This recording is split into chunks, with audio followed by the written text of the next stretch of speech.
Hello, my name is Benjamin Hart. I'm an American attorney and the Managing Director of Integrity Legal here in Bangkok, Thailand. As the title of this video suggests, we're discussing quarantine or lack thereof after November 1 here in the Kingdom of Thailand for foreigners wishing to travel into the kingdom.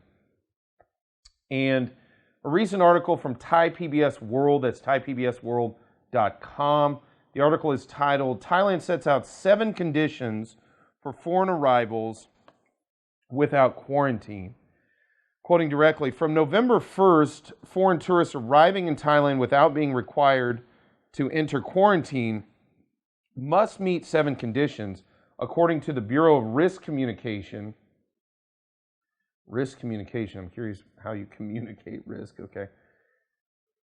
Quoting further, and Health Behavior Promotion of the Disease Control Department today, Wednesday.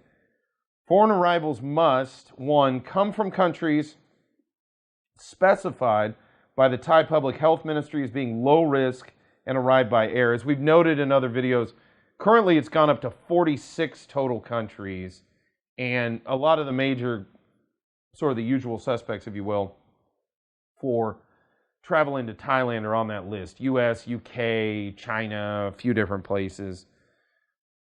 Quoting directly, to have certificates to confirm that they have received 2 doses of a recognized COVID-19 vaccine.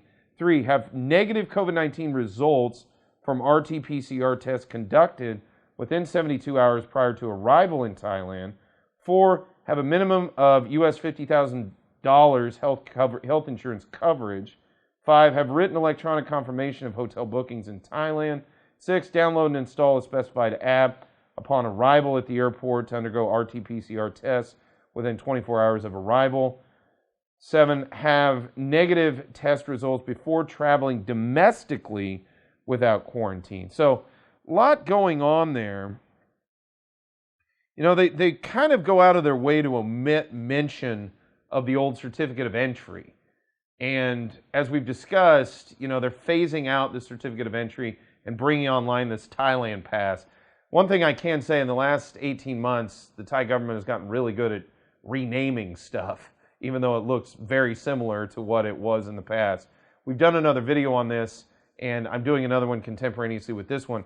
More and more, the Thailand Pass just looks to me like sort of a certificate of entry, and in certain ways, it's looking like, and our lawyers here in the office have been dealing with this in real time, it's actually looking like the Thailand Pass has more documentation requirements than the old COE. Although that said, the COE system lacked a million things to be desired, especially here in the last few months. It's become very cumbersome, to say the least, to deal with. And hopefully the Thailand Pass represents, you know, a move in the right direction. Although that said, and we've been dealing with these, again, like I said, on the ground here in real time, liaising with embassies and the Ministry of Foreign Affairs. And the Thailand Pass, it qualitatively to us doesn't look all that different from a practical standpoint. Now that said, things may change in the future, and we'll certainly update folks on that. But for now, yeah, it looks like November 1, we're going to be looking at quarantine-free entry for folks from certain specified countries. And although it's a little bit, I hesitate to say misleading, but it's a bit of a misnomer to call it quarantine-free. There is this sort of one-day period where you have to spend in a hotel upon arrival after being tested to double check that you test negative before you can go on your way. How exactly that's going to play out remains to be seen. We will certainly keep folks updated on this channel as the situation evolves.